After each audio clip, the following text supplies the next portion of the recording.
Welcome to the MuseCast, where we squeeze every last drop of inspiration out of Sunday's sermon.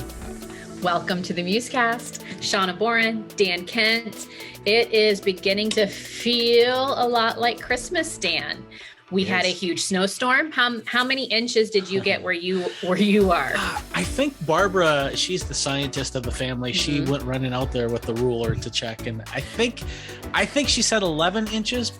But it might have been 9. But okay. But you know, we get lots of drifts here. We're up on a hill, so we get a lot of wind, and so, you know, it depends on where you stick the measuring stick in. So how about you guys? Sure. Yeah, we were 20 inches. Yeah, we were a part of. You were part of the 20. We were a part of the 20. Yeah, it was kind of crazy. So, but then the weird thing is there's supposed to be like some thunderstorms and rain coming through, so it's all gonna get melted away, I guess. I don't know. It's such a weird weather pattern. It is. And I don't think people really understand how bizarre it is. But like, you know, you get like these 0-degree days and then it warms up and you're like, oh, good, it's getting warm. But that just means the snow is coming when it warms up. And then, you know, so then we're like at freezing, but then we get these 50-degree days and rain. And you're like, oh, good, it's warmer today and it's going to rain. Well, no, because then the next day that's all going to be ice. And so it's like, it hits you from so many different directions. You never know whether to be happy or not about the weather. So yeah, it's kind of like, you know, like you just don't know how to respond. And then this storm that we had was so weird because so then I'm not a meteorologist. I know, shocker for everyone, but I do know that like on the whatever end of the storm. So we were on one end of it. So we got all the snow, but then on the back end, like, so down south in parts of the Midwest, they got those awful tornadoes. It was just horrific. And the shock, I mean, so of course, absolutely our hearts go out to all the people impacted. It's just awful. And then I'm always amazed by, did you ever see that movie? What was it called? They were storm chasers. They were like, was it Twister or something? Twister. Yeah. The F5, I remember. Yes. So I saw on social media someone that they were in their living room and they were just kind of filming because like, oh, it's getting really dark. And then literally like the tornado was and they were like recording and I'm like, you need to get to like a bathtub because you don't have a basement. Like you need to stop filming. It was just crazy. Oh my word. Yeah, well, and you know, I've been in tornadoes before, and that is what we did too. We stood out on the street and watched it and pointed and oohed and awed, and that it can move fast. And so you gotta and you know, the one guy I saw in the video, he said that he had heard the storm starting to shake his house, and so he just ran in behind his fireplace in this little cove, and literally they were recording him on what was left of his house, and literally it was that little cove behind the fireplace that was left. And so you gotta, as a hypocrite, you gotta take it seriously. You do. I haven't always, but Dan really out there filming. Oh my gosh.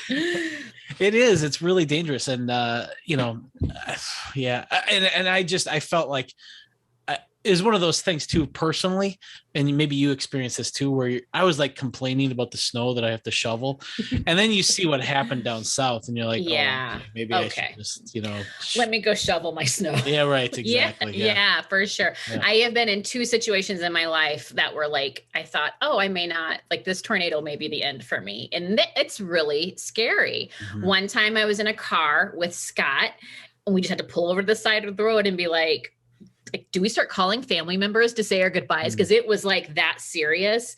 And then the other time was not too long, a couple of summers ago when I went down to Tulsa. We were in Tulsa and this huge storm came through, a tornado came through, and we were in my parents' closet and you could feel the house shaking. And it was really scary. We were there with the kids. And so oof, I will take shoveling snow any day, although I don't have to shovel snow. Yeah, lucky.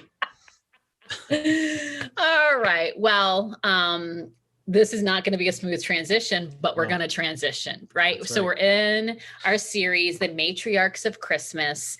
And we got into week 2 where we get to talk about the good news for Rahab. And so Rahab as you know, Dan, when she's referred to in the Old Testament, it's Rahab the harlot. Thank you, Matthew, for dropping the title and just, hey, it's Rahab, and she's a part of the lineage that led to the birth of Jesus. And so very cool story here that we're looking at. And so, Dan, you're going to give us your little summary about this particular matriarch of Christmas. Yeah.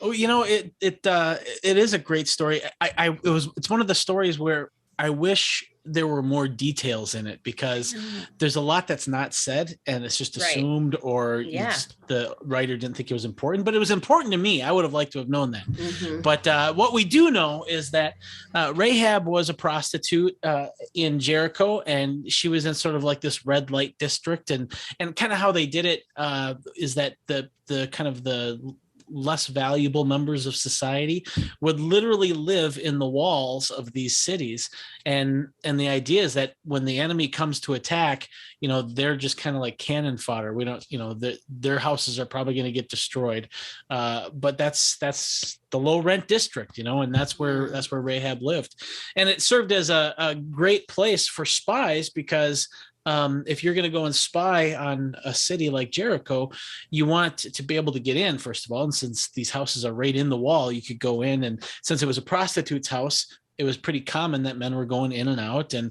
but it turns out that these spies were discovered. They were seen going in and out. And so Rahab has to make a choice. She has to decide if she's going to say, yeah, they're here, or is she going to cover for them? And again, this is where the story doesn't say, but for whatever reason, she's going to cover for them. She's not going to serve her own country. She's going to serve these foreign spies. And I think part of why she does this is in the text. I'm not really doing a summary here. I don't know if Greg talked about this or not. I'm just going with it. So it's all right. We're ad-libbing. Yeah, I'm ad-libbing a little bit, but but what she says is she marvels at the things that she's heard about how active the Israelite God was in the life of the Israelites, and she wants to be a part of a people whom God is that kind of intimate with, and who God works through. And so her kind of motivation seems to be she wants to be part of God's community, and so she covers, because she even she talks about the Red Sea parting before them, and like she knows of these miraculous things that their God has done for them, and maybe she wants in on some of that. That's right. Yeah, and who doesn't? I want God to be more active. I want him to part the snow on my driveway, for instance.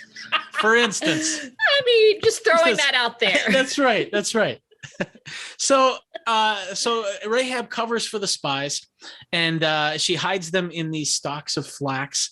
And this is another thing I learned, like that flax comes in stalks. I eat flax every morning in my oatmeal, my magic oatmeal. I grind it up, but now I know that it comes from stalks, and that's where they hid. They hid under the stalks of flax, and then Rahab starts to negotiate with these spies, saying, look, I know what you're planning on doing. Everybody here is melting in fear at the Israelites and what the Israelites are going to do. And I know that you're coming for Jericho. And here's what I want to say. Protect my family, and also protect me, and let me and my family be part of your people. So my life for your life. And the spies agree to this. When we do come and attack, we will make sure that you and your family are kept safe. And Greg kind of talks about just how amazing this is. And one of the things that he says is that, he speculates a little bit, again, because the text isn't explicit, but he speculates that most likely Rahab was disowned by the family. When you do a process of elimination on the reasons why people are prostitutes, it seems like that's the most that makes the most sense, that she was disowned by her family. And yet what she does in this situation where she now has this power, she's protecting the spies, she leverages the power that she has to protect the people who have disowned her. And it's just this beautiful example of Christ-like love and this Christ-like forgiveness. And what Greg does with that is he asks us, as we all go into our holiday feasts and with our families and with all of these relationships, some of them are healthier than others. Some of them have wounds. He asks, who hurt you? Who hurt you? Yeah, who hurt you? And he invites us to consider forgiveness as something that we can have in our hearts, just like Rahab had for her family. And then just as the story unfolds, Israel does attack Jericho, destroys Jericho, and keeps their word to Rahab and her family. And Rahab ends up getting married to an Israelite man, and has Boaz, who is going to be a part of the Ruth story coming up shortly. So it all works out for her. And then, as you said, because of that line through Boaz, it eventually gets to Jesus, and Rahab is included as an important person in Jesus's genealogy. I think largely because of her forgiveness to her family, and her desire to be part of God's people. Yeah, like you said, there's so much we had to infer, because it's not all there for us. But this is where knowing or studying and researching a little bit about time and culture and reasons as to why a young woman who has a family clearly within the city would be thrown out to the outer skirts to live life as a prostitute in the red light district. So very fascinating. And I this sermon, it feels like we got kind of a twofer again, like we sometimes do. Like Greg had to give a little bit of a PSA, public service announcement, about the Old Testament and some of the things that we see there and how we grapple with that. Not as like, hey, this is how you have to see it, but like, hey, this is an option and how to deal with this, and encouraging us to really think through and ask those questions. It's so important. But what we do see very clearly is that this woman was literally the lowest of the low. She was like the most marginalized of people in that society. And yet we are talking about her today because of this amazing thing that she did, which looks like she had to offer immense forgiveness to a family that relegated her to nothingness. And why is this a part of the Christmas story? Well, we know, we just said, like, she's in the lineage of Jesus, but also it reminds us that when Jesus came, how much he turned things upside down and he set things on their head. And he came for like the outer skirts, those in the outer skirts. He came to bring them dignity and to ascribe worth and to let them know that they had a place of belonging. And I think that is so beautiful. That's what it means. That is the good news of why Jesus came. And I think it's a great, encouraging example of that very thing. Yeah, I agree. And the other thing, there's just so many other, as we've gone through this series, and I tend to look for similarities between the women also. And one of the things that we've seen so far with both of these is that they're both kind of in these, they don't have much power in the society, and they have to capitalize on whatever power that they have. And it's just so beautiful that both of them took the initiative and were proactive when they had the opportunity to do something godly and good. They capitalized on it.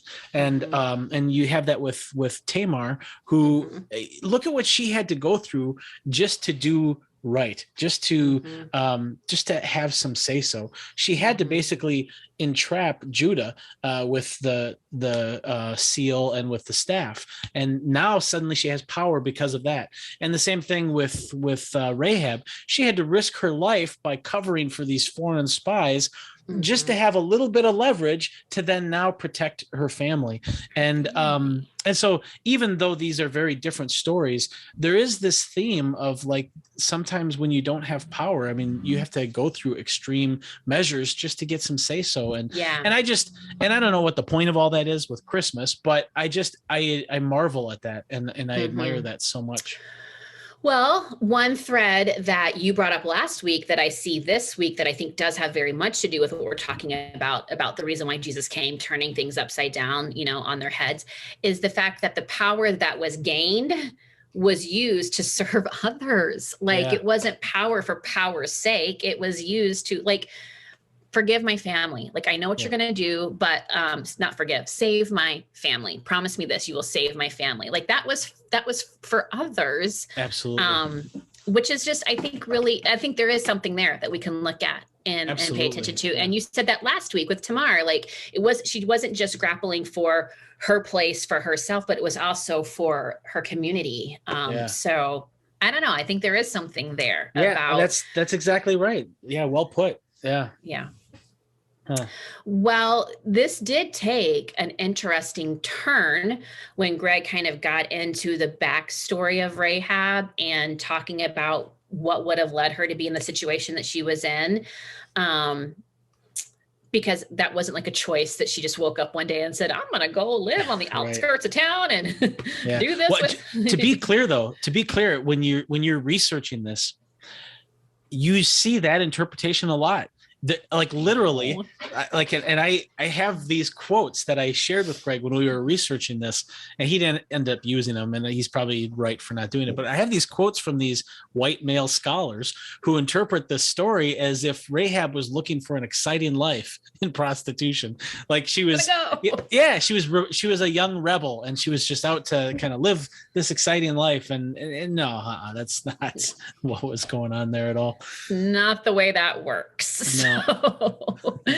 But as we're looking at the reality of Rahab's life and her situation and her response, the graciousness and the gratitude, and then the question, who hurt you? Like, man, that just took a turn that my little heart was not ready for, to have to think through and process, but it's so important. And so I say all that to say, we did get a question in from someone about this forgiveness piece.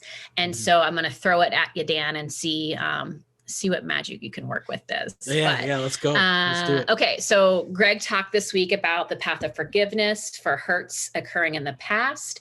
Do you have any thoughts or further resources about living continually in forgiveness with ongoing hurts and close relationships?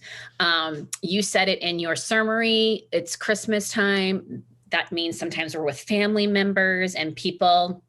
And sometimes that's really great and amazing and life-giving and healthy. And sometimes it's anything but. And so what are some tools or guidance that you can give, Dan, about walking in forgiveness in these situations? Yeah, first of all, I want to hear your thoughts on this as well, because, this is a really tough thing. The second thing I would say is, first of all, if you are in an ongoing situation where you are being hurt, protect yourself. I mean, don't put yourself in harm's way. Find someone to support you, seek help, especially if you're experiencing any type of physical violence at all. Absolutely. Get out of the situation. Don't worry about forgiveness and all that spiritual stuff. Just take care of yourself first. The other thing I would say is that forgiveness does not mean that you are okay with what happened. In fact, forgiveness by definition means that you're not okay with what happened.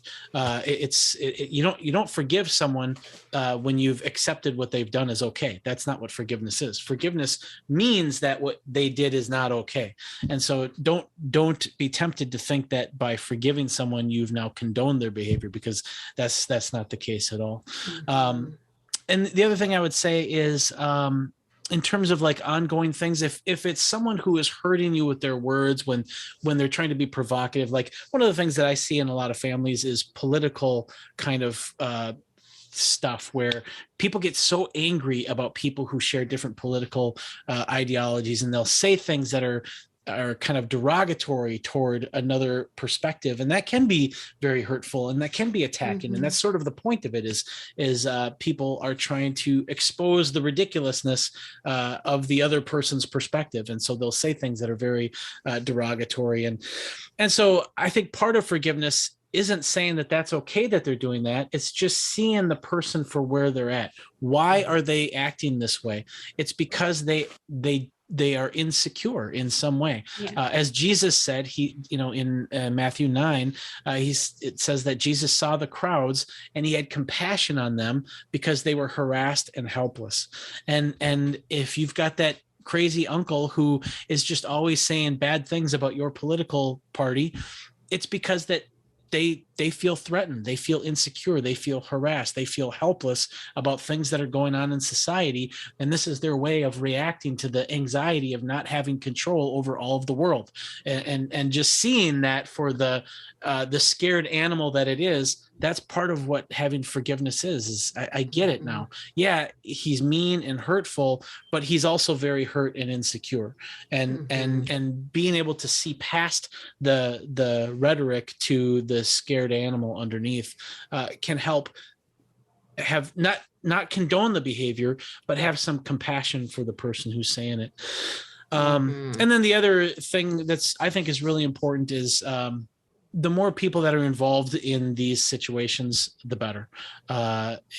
Especially if you have someone who's abusing or taking advantage of their authority or being predatory, you need to get more people involved. Sociopaths and rapists and swindlers, they like to target individuals and people who are gaslighting and people who are manipulating. They don't want crowds involved. They want to target individuals. And so the more people, and I say those things not because your uncle is a rapist or a gaslighter or anything like that. It's just it taps into how manipulative behavior works. Manipulative behavior works and a lot of times people, when they're being manipulative, they don't even know that they're doing this. This is just how they grew up getting what they want. This is how they learned how to get what they want. And they have to be taught, and they have to be shown that what they're doing is not okay. And when one person does it, a lot of times it's not very persuasive. But when a group of people do it, a lot of times it can be far more persuasive. I feel like that's dangling there. And so I just want to say this as an example, something that I used to do that was very, very manipulative, and I had no idea I was even doing it. I used to say, like whenever I needed something from somebody, I would always say, hey, are you doing anything this Saturday? And then they would say, well, no, not really. I'm like, oh, that's great. Could you give me a ride to work? This is when I lost my license for having too many speeding tickets. And I was driving without insurance, and I was driving reckless. It's just terrible. Yeah. We're getting some Dan backstory. Oh, it was horrifying. And so I lost my license. And so I was living with my youth pastor, and I said, Steve, are you doing anything this Saturday? And he said, no. I said, oh, that's great. Could you give me a ride to work? I'm like, that's how you ask for something, And what he said was, Dan, and this is why I knew I was in trouble when he said that, Dan, every time you ask for something, you always ask first if I'm busy. And I'm like, well, yeah, I want to know if you're busy so that if you can help me. And he's like, what? But can you see how that now, if I say I'm not busy, now I kind of have to help you. It doesn't really give me a choice. Instead, Dan, this is what you should do. You should just ask me if I can give you a ride to work. Don't first ask me if I'm available or anything. Let me choose whether or not I want to help you given my life. And I'm like, I had no idea I was doing that. And it took him kind of pointing that out to realize that, man, I'm being very manipulative here. And that's what I mean when you confront people and do it with people. Just a lot of times people don't know that they're hurting people and that they're being manipulative. And so that's a very long-winded way of answering the question, but I'd love to hear your thoughts on this as well. Well, no. Yeah. So here's the thing. We cannot give an exhaustive answer to this because there's so many variables and variations of what this can look like. And so this is what I will say. If you are going to be in situations with someone where there is potential for hurt, and I'm not talking physical, like Dan said, we're not talking like you're in danger. That's a whole nother situation. But like there's an opportunity where something could be said, something could be damaging emotionally. Then I have found it is helpful to kind of rehearse and role play my responses or how I'm going to, if I feel like I need to remove myself from the situation for my health, mentally and emotionally, I like to kind of think through those possibilities, and that can look a million different ways.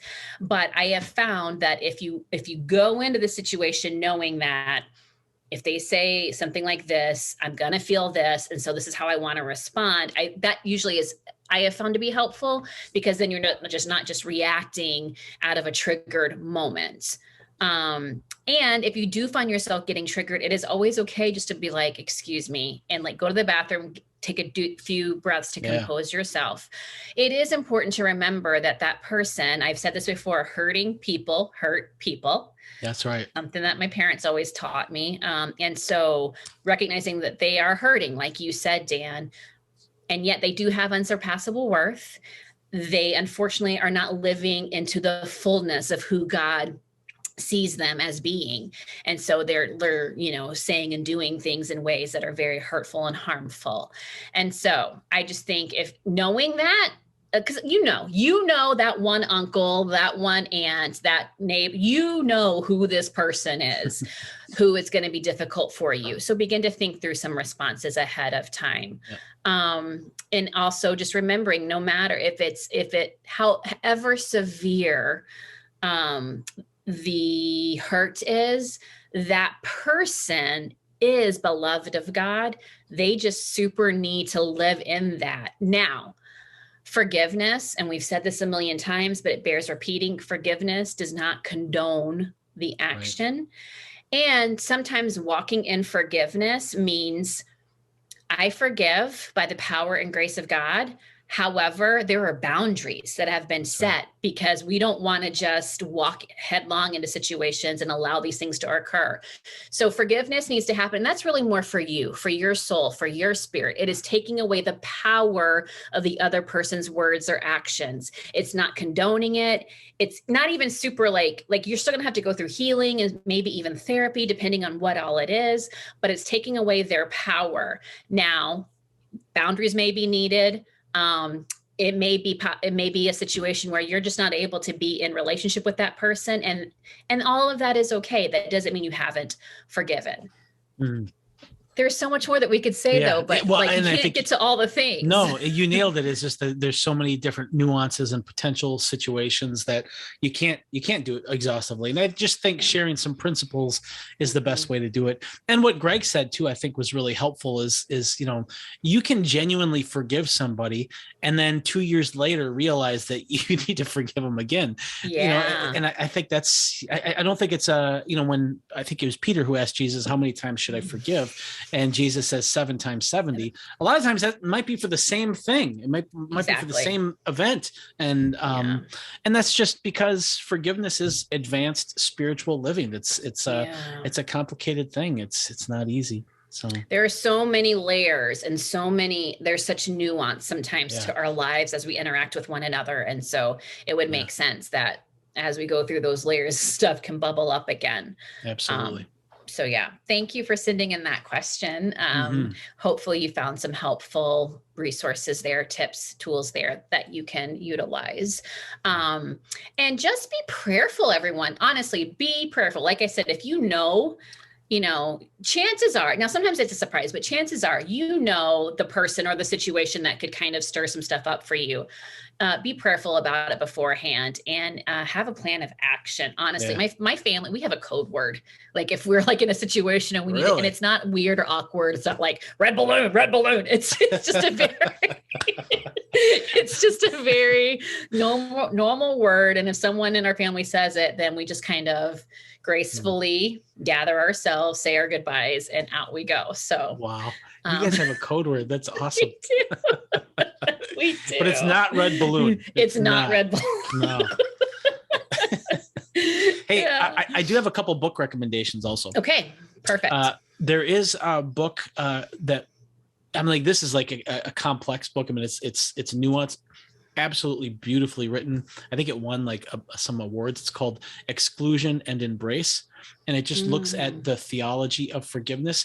And it's written, I'm spacing on his name. It's Miroslav Volf. He's Yeah, I think he's a Princeton or a Yale professor, but he was in Croatia when I can't remember the political stuff, but during the Serbian invasion or something like that, and it was like this genocidal kind of historical event, and he was a survivor of this, and he talked about forgiving the people who had attacked his people, and so written definitely from a person with pretty profound experience, and just talking about all of, like you said, the layers of forgiveness that takes place. And then the other one, there's a book called The Faces of Forgiveness, and I really liked. It's written by two authors. The first half is a theological take, which I didn't really care for that much, but the second half is a psychological take, which I thought was really well done, and I recommend the second half of that book, The Faces of Forgiveness. Awesome. Those are some resources for you guys if you want to check those out. Is that your nugget, Dan, or do you have a little? I forgot about a nugget. I guess my nugget would be related to what I said about Rahab and Tamar. A couple things about that. One, if you have some power, you should be asking yourself, am I using this in a way that is godly, or am I using this in a way that's just merely selfish? And which is not to say that you can't do anything for yourself or anything like that, but I just think that we have these wonderful women in the Bible who are modeling like these godly ways to use the power that they have to create other oriented benefit and so forth. And so I just think that's very inspiring to me, at least. Like, what power do I have, and how can I use that for God? But also, how can I give people power so that they can do things for God? People who might not have power by default in our society. And so it's something that I think is beneficial to think about. And that would be my nugget. I love it. That's a great nugget. Great way to end this segment. Thank you all so much for tuning into the MuseCast. Thank you for sending in questions. Circle back with us next week because the series isn't over. Dan, you want to give us a sneak peek? Who are we looking at next week? Well, to be honest, we're kind of debating about how we're going to do next week. So nothing's for sure yet. Nothing's set in stone. So, here's the other thing, Shawna. And this probably comes as a surprise to nobody, but a lot of times we'll have like this idea in stone on Wednesday and Thursday, and then Friday Greg decides, nope, we're going this direction, and he goes a totally different direction. So we really don't know this week exactly how it's going to go, but it's going to be one of the 5 women of Jesus's genealogy. That I do know. It's going to be about a woman. It's going to be good. And it's going to be Christmas in some way, shape, or form. So tune in and then circle back, and we'll continue that discussion. Have a great rest of your week, everyone. Thanks so much. Take care.